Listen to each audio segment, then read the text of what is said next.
There is something in you that shapes a room before a single word is spoken. People call it empathy, but in Jungian language it is a fate survived, pain transmuted into perception.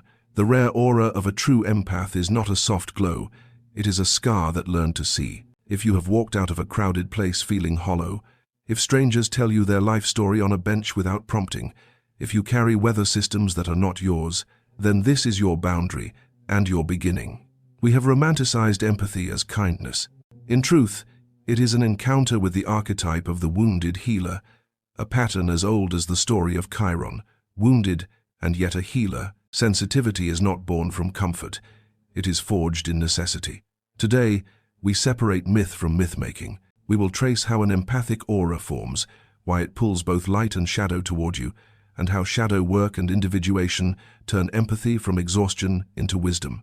Most people wear armor, attitudes harden, smiles become masks. The persona keeps a careful distance. The empath often loses this armor early. Perhaps love felt conditional, perhaps a volatile presence set the household weather. You learn to scan the field. The pause before a sentence, a tremor in the jaw, the quiet shift in air pressure that precedes a storm of mood. Survival trained your attention until it felt like intuition. What people call your aura began as an alarm. Later, with effort, it became discernment. This is why your presence draws others. Fragmented souls sense coherence the way dry roots sense water. Some approach to heal, others approach to be carried. Without conscious boundaries, empathy becomes a prison. You merge, you absorb, you blur. Jung warned that the psyche teaches by compensation. What you refuse to learn returns louder. Emotional vampires are not monsters. They are people trapped in their own shadow. Your task is not rescue. Your task is discernment. Shadow work is where discernment begins. Many empaths wear the mask of the good one, endlessly available, rarely angry, praising self-denial as love. The shadow stores what that mask exiles: your healthy anger, your capacity to say no, your right to rest. Jung does not ask you to become cruel. He asks you to become whole. When anger is integrated, it becomes a gate rather than a wall. Without a gate, your garden is trampled. With a gate, your garden feeds the world by choice, not by compulsion. Here is the crucial shift. Unconscious empathy absorbs. It drinks everyone's weather. Conscious empathy reflects. It holds a clear image that invites transformation. A sponge drowns with others. A mirror reveals to others. When you shift from soaking to showing, projection will arrive. Some will blame you for the image they cannot yet face. Let it pass. Projection needs a hook. Self-knowledge files off the hooks. Individuation, the Jungian path to wholeness, is not a luxury for empaths. It is life support. Ask a simple, radical question. What do I truly feel right now? You have been a mirror so long that you forgot your own face. Solitude is not punishment, it is calibration. Dreams, images, and meaningful coincidences are your maps. The unconscious speaks in symbols because truth is dense. Let symbols tutor your boundaries. Picture a bowl of water that you carry through a market. Every passerby dips a hand until the bowl runs dry. Then notice the hidden fountain in the corner. Your work is to connect bowl to fountain, to give from source rather than from reserves. Before you say yes, pass the request through 3 gates. Is it mine? Is it asked? Is it sustainable? If any gate closes, your answer is no, for now. Twice each day, scan jaw, chest, and gut. Ask, what have I picked up that is not mine? Exhale it to the earth. Inhale only what returns your spine. Write 1 boundary sentence you can speak under stress. I care about you, and I cannot carry this for you. Let us choose a next step you can take. The rare aura you carry is not a throne. It is a responsibility. Guard your flame. A lighthouse does not sprint into the sea. It stands lit. That is the shape of conscious empathy. Steady, bright, and sovereign. To understand the empath's aura, we must return to its birthplace, the wound. Every true empath carries a story written in survival. Perhaps as a child you learned that safety depended on anticipation. Perhaps you discovered that love was something to be earned by reading the room faster than anyone else. You tuned yourself to the slightest change in tone, the temperature of silence, the invisible tremor of disapproval. In this way, the nervous system became both radar and shield. You felt others before they spoke, And long before you understood what that meant, you had already become the guardian of everyone's emotional weather. This gift was never freely given. It was carved into you. What people now call intuition began as a defense. Jung would call this an overdevelopment of feeling function, a psychic adaptation that served its purpose but demanded a price. Because you learned to survive through sensing others, your own emotions began to recede into the background. You became fluent in external storms but illiterate in your own inner climate. The result is an aura so permeable that it absorbs everything: grief, desire, anxiety, and unspoken rage that float around the collective unconscious. This openness is magnetic. Broken souls feel it. They approach as moths to a flame. They see in you something ancient, the echo of the healer they never met within themselves. At first, it feels beautiful. Connection so instant it borders on the sacred. But soon, patterns appear. You begin to feel tired after every conversation. You need solitude to recover from joy, as much as from sorrow, and the boundary between compassion and depletion dissolves. Jung warned that the psyche always seeks balance through polarity. The more you deny your own darkness, the more darkness you will attract from others. Your light, unanchored by shadow, becomes bait for imbalance. This is the first law of the empath's aura.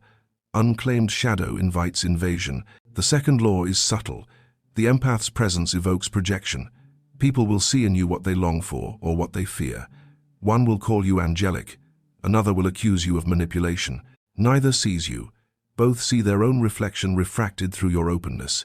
If you do not know yourself, you will live inside these projections, shape-shifting endlessly to match their needs. The more you give, the more invisible you become. The third law concerns energy itself.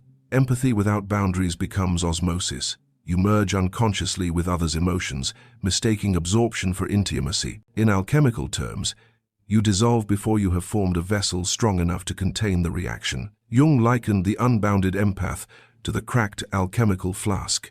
It cannot withstand the heat of transformation, so all potential gold is lost. The task, then, is not to close your heart, but to strengthen your container.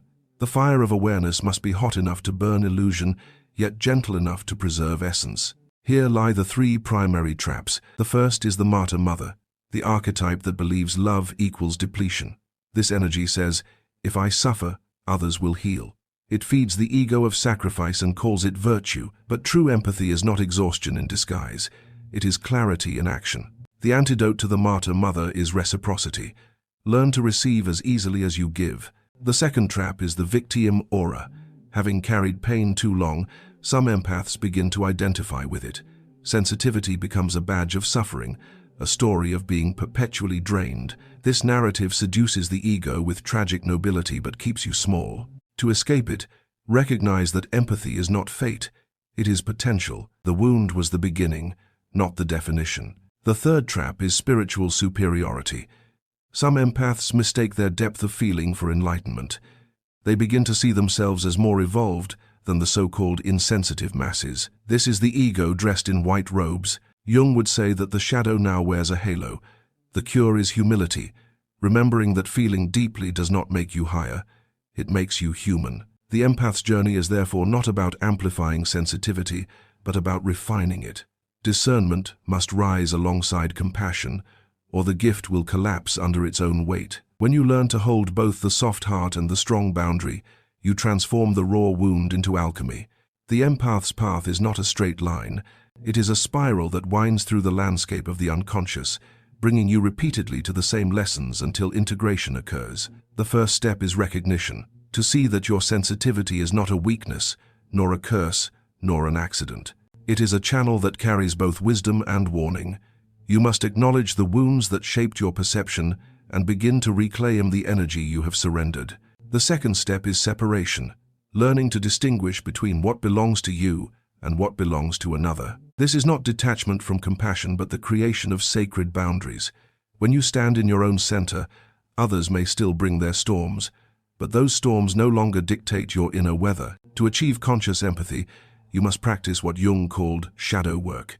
Every moment of frustration, exhaustion, anger, or resentment is an invitation to examine what has been buried in your psyche. The shadow contains both what you have denied in yourself and what you have unconsciously absorbed from the collective unconscious. For the empath, this shadow is the very source of strength, the reservoir that holds the power to transform pain into insight. By confronting and integrating these hidden parts, you reclaim your autonomy and allow your aura to shine without depletion. The next stage is alchemical transformation. The raw sensitivity that once left you exhausted becomes a tool of insight and connection. You learn to operate like the alchemist, taking the base metal of collective pain and turning it into gold, into understanding, clarity, and presence. The gift of empathy is thus elevated. It no longer demands that you absorb every shadow, but that you reflect and guide. You become a mirror, not a sponge. Your aura becomes a living symbol, radiating stability and wisdom, drawing those who are ready to see themselves more clearly without draining your own energy. Practical daily practices are essential. You must reconnect with your inner wellspring, the source that fuels the empathic field. Visualization, journaling, breathwork, and periodic solitude serve as instruments to fortify the vessel. Observe your dreams and symbols, for the unconscious communicates guidance there. The serpent, the owl, the deer, and the dark forest in dream or meditation are teachers. They speak of renewal, vigilance, gentleness, and the unknown. By following these symbols consciously, you learn to navigate both your own interior landscape and the currents of the collective unconscious. A conscious empath also learns to say no. Saying no is not cruelty, it is preservation. It is the practice of protecting the aura while maintaining compassion. The lighthouse metaphor holds true here. You do not rush into every storm to rescue those lost in it. You stand firm, lit, steady. Ships that are ready follow your light, others will pass. The strength of the empath is measured not by how much is given away, but by how fully the self is held while giving. Finally, the empath must understand the archetype of the mystic. Those who have journeyed into the depths of their own shadow emerge able to perceive the subtle currents of life with clarity. Compassion is no longer about merging with the pain of others, but about creating space for transformation. Your presence becomes the guidepost, the mirror, and the teacher. Your aura is alive, expanding when grounded, contracting when threatened. It responds to your thoughts, your emotions, and your consciousness. The empath who masters these principles transcends suffering as identity and becomes a living symbol of conscious, embodied humanity. To embody conscious empathy, we turn to concrete images and exercises that anchor the abstract lessons into lived experience. Imagine yourself carrying a bowl of water through a crowded marketplace. Each passerby dips a hand, taking water from your bowl. At first, the bowl empties quickly, leaving you parched, exhausted, and questioning your purpose. Then notice a hidden fountain tucked in the corner, flowing endlessly. This represents your inner source, the archetypal wellspring within the empath. Your task is to reconnect the bowl to the fountain. Give from source, not from limited reserves. When you drink directly from the fountain, your giving is sustainable, and your aura remains vibrant. Consider the metaphor of the garden. Your energy is the soil, your boundaries the fence. Anyone can enter the garden, but without clear, living boundaries, flowers are trampled, leaving emptiness. The fence is not a wall of separation. It is a gate of discernment. You decide who enters, when, and for what purpose. Through this practice, your aura transforms from a passive sponge into an active mirror, reflecting clarity and truth back to those around you. Symbols are guides for the empath navigating their unconscious. The serpent embodies transformation, shedding old patterns, renewing boundaries, and confronting fear with courage. The deer represents gentleness and vigilance, sensitivity without vulnerability to harm. The owl signifies wisdom and perception, seeing what others cannot, reading the hidden dynamics in relationships. The forest at dusk or night represents the unknown and your shadow, a space of both threat and guidance, inviting careful attention and integration rather than avoidance. Observing these symbols in dreams, meditation, or reflective practice strengthens the empath's self-awareness and boundaries. Practical exercises include a daily body scan to notice tension or emotions absorbed from others. Journaling one instance where your energy was drained and asking whether it was yours to carry, and setting one intentional boundary each day, such as saying no to a request or withdrawing from an emotionally taxing situation. Breathwork, short periods of solitude, or movement exercises such as walking in silence can help restore equilibrium. By repeatedly practicing these rituals, The empath strengthens the container, the vessel through which empathy flows without depletion. Awareness of projection is another essential practice. People will mirror their unhealed wounds onto you. Recognize these projections without internalizing them. Ask, is this mine to carry, or is it a reflection of another? This discernment is the foundation of conscious empathy. The empath learns to hold space without merging with others' suffering, to give without sacrificing the self, and to love without losing personal energy. Finally, visualization of the lighthouse serves as a powerful anchor. The lighthouse stands firm amid storms, guiding those who are ready to navigate safely without taking responsibility for the chaos itself. Your aura functions in the same way. It is steady, radiant, and sovereign. It draws those prepared to heal or transform while leaving unready energies to move past. Through consistent practice of these exercises, symbols, and visualizations, the empath cultivates resilience, clarity, and strength, becoming not only a vessel of perception, but also a conscious guide and living archetype of balanced empathy. To conclude, the empath's journey is structured around several key principles. First, recognition. Understand that your sensitivity is not a flaw nor a burden assigned by fate, but a channel shaped by survival and experience. Second, separation. Discern what belongs to you and what belongs to others. Third, shadow integration. Explore the parts of yourself that have been buried, denied, or absorbed from the collective unconscious, and integrate them to strengthen boundaries and awareness. Fourth, sustainable giving. Reconnect to your inner wellspring and practice rituals that protect your energy while allowing authentic compassion. Fifth, conscious presence. Embody empathy as a mirror, not a sponge, guiding transformation without merging with the suffering of others. Carl Jung's perspective serves as a guiding framework. He teaches that the rare aura of the true empath is forged through adversity and self-reflection. It is both a gift and a responsibility. Empathy becomes powerful when accompanied by consciousness, self-awareness, and shadow work. Without these, the empath risks being drained, projecting their own wounds, or unconsciously attracting individuals who feed off their energy. Jung warns against the illusions of martyrdom, victimhood, or spiritual superiority, all of which distort the gift of empathy and lead to exhaustion.